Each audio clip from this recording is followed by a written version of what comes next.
Now, before we get into today's video, I want you all to click the link below and join my email list right now. There's a whole lot of great content that I want to send to you, but YouTube doesn't let me show you. Must be systemic racism. They deleted a bunch of our videos, but that will not stop me from telling you the truth. So join my email list right now. The link is in the description. Speaking of semi-fascism, since President Biden has brought it up, what do you call it when, with a stroke of a pen, you suddenly forgive up to $10,000, in some cases $20,000 of student debt? Debt voluntarily incurred by people when most Americans never went to college, and nearly all of them who have paid off their student debt. When many of the people who incurred the student debt are in the upper class, most of them white. Many of them pursued advanced degrees beyond just bachelor's, got masters, got PhDs, while working in jobs that don't require a master's or a PhD, and in some cases don't even require a college degree. So you paid for all of this superfluous education, and now you're shifting the burden from the rich to the non-rich. Even the chair of Barack Obama's Council of Economic Advisors is opposed to it. Oh, no, but I've been critical of student loan debt relief for the last 2 years. But the plan came in, frankly, much worse than I expected. Worse than I expected. It was supposed to be about $250 billion. I thought that was a bad idea. I expressed that. Instead, it's probably about $500 billion. No, another study puts it more like $1 trillion. I'll get to that in a second. And at this point in our economy, we really don't need to be adding $500 billion of deficit spending for a purpose that, frankly, includes wealthy law students and business school graduates getting tens of thousands of dollars. The people that are the best position to pay off the student loan, wealthy, white, upper-class people, are the ones getting student loan relief. Can you please explain that to me? This commentator on CNN couldn't explain it either. What I mean is, Democrats seem to have decided that the only way to help the needy, the only way to help the poor and the middle class, is also to give some money to the rich, which is a sort of flip side of some of the arguments that you've heard from Republicans over the years, that the only way to help the poor is to give tax cuts to the rich. In other words, trickle down debt relief. In this case, the argument from the progressive left is, well, the only way we can help people who are struggling with student debt is to also give forgiveness to households making $250,000 a year, which is what this plan does. Now, it may not be that those people get the majority of the benefits, but they will get money. I mean, that is money that could be used for other purposes. That is money that could be used on the child tax credit or a million other things that progressives normally claim to care more about. I find it a little bit frustrating that the progressive left has insisted on, in a number of their ways of thinking about remaking government, has insisted on the only way to help those who are needy is also by giving away benefits to the upper middle class. And sometimes the argument is a political one, like, well, the only way we can get buy-in is if rich people benefit too. I think in this case, it's basically that the demographics of the Democratic Party have shifted, and it is increasingly a highly educated, higher income party, and so they feel like they have to give away some goodies, essentially, to the investment banker who recently, the future investment banker who just got their MBA is going to get debt relief from this, for example. Someone who might be a plastic surgery resident today who might have a moderate income who's going to make $400,000 next year, they're going to get some of their debt wiped out. Notice the CNN host looked like she was sucking on a lemon. She didn't want to hear this. The demographics of the Democratic Party have shifted. In other words, more of them now read the New York Times and watch CNN than before. I've said this before, I will say it again. Student debt relief is reparation for rich white people. Here's another wrinkle that maybe the Biden administration didn't think of. 13 states may tax canceled student loans, including New York and Virginia. They treat forgiven debt as income, which means it's subject to state taxes. That means the borrowers who have the student loans forgiven may end up owing hundreds of dollars, according to an analysis published by the Tax Foundation. And as mentioned, the Obama economist who headed up his Council of Economic Advisors said the bill was worse than he thought. He thought it was going to be $250 billion. Instead, it may be $500 billion. Not according to Penn Wharton.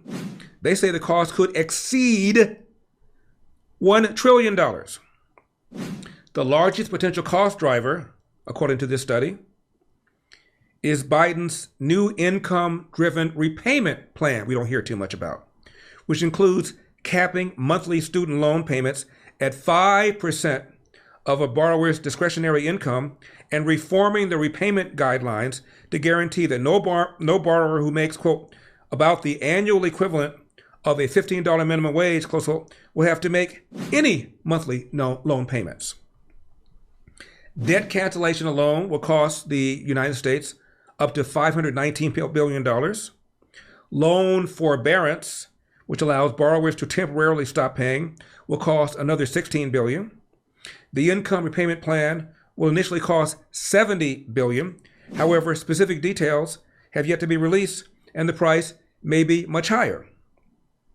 The income-based portion of Biden's plan needs further analysis, but it may cost $450 billion or more, bringing the total cost of student loan forgiveness to a whopping $1 trillion.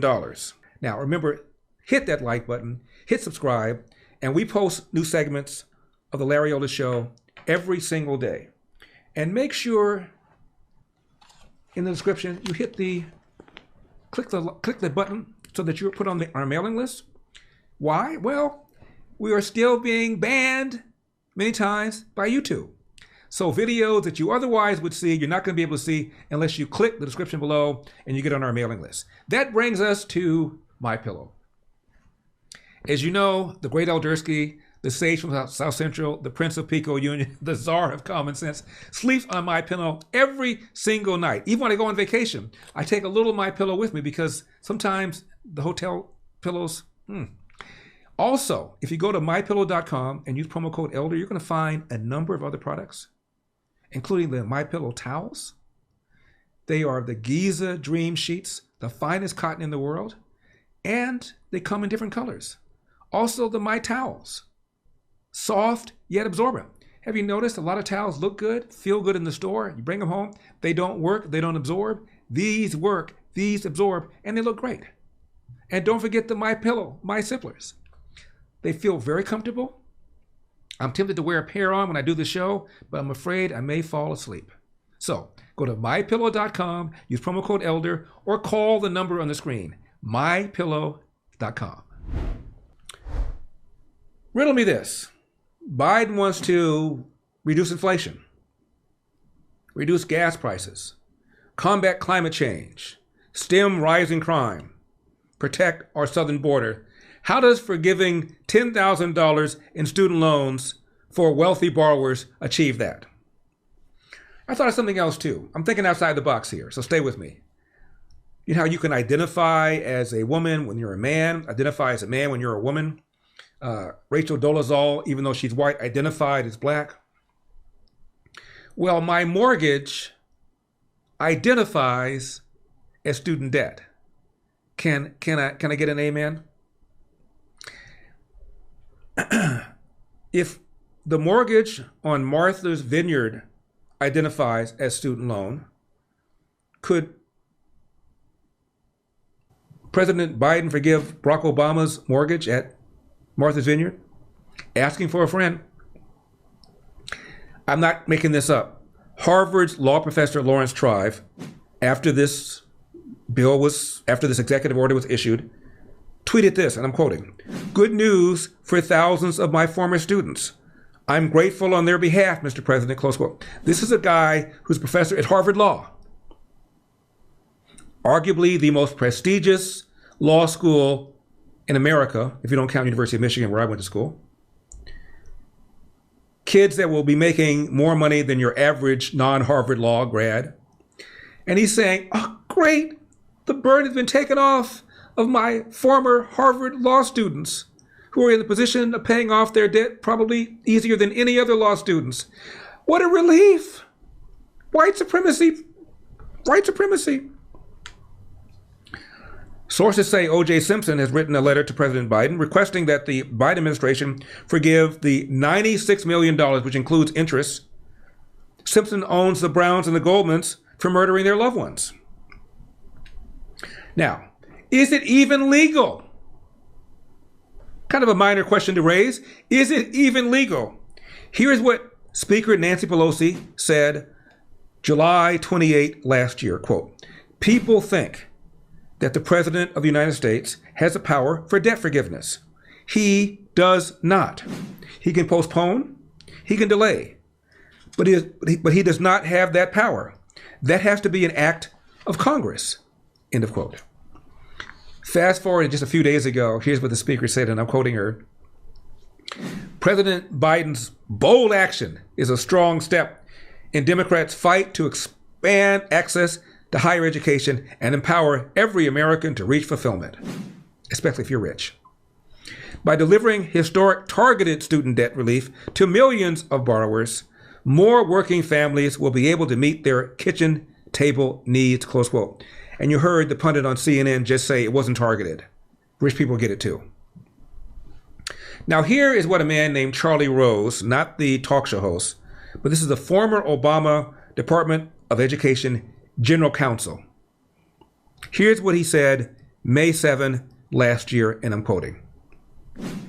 "If the issue is litigated, the more persuasive analyses tend to support the conclusion that the executive branch likely does not have the unilateral authority to engage in mass student debt cancellation," close quote. Fancy way of saying Biden does not have the authority. And nearly half of the Democrats, however, believe that the Constitution, which would forbid Biden from doing this, should be mostly or completely rewritten because its writers lack gender and sexual orientation and racial diversity. What's next? The Ten Commandments? So, while we have this momentum, I have a few suggestions. Again, I'm just thinking out the box here. Let's tackle credit card debt, car loans, vacation loans, rent, cell phone, cable TV payments, healthcare premiums, vision and dental payments, utility bills, private and parochial K through 12 education tuition, tattoos, and nose rings. I also have another suggestion. To combat systemic racism, and because most criminals will not benefit from student loan forgiveness because most criminals have not gone to college, President Biden should allow thieves of color and or thieves from the LGBTQIA plus community to keep $10,000 worth of stolen goods if those goods are taken away from a white college graduate. It's only fair. Here is what the great Tom Sowell said. Quote, "The availability of federal grants and loans to help students meet rising tuition costs virtually ensures that those costs will rise. A college which kept tuition affordable could forfeit millions of dollars annually in federal money," end of quote. And this is before Biden's debt forgiveness program. Can you imagine how Tom Sowell feels about that? When we come back, an angry father in Canada was not advised by the pharmacist that prescribed COVID vaccine for his child of the possibility of myocarditis. Don't go away. Hope you enjoyed that video.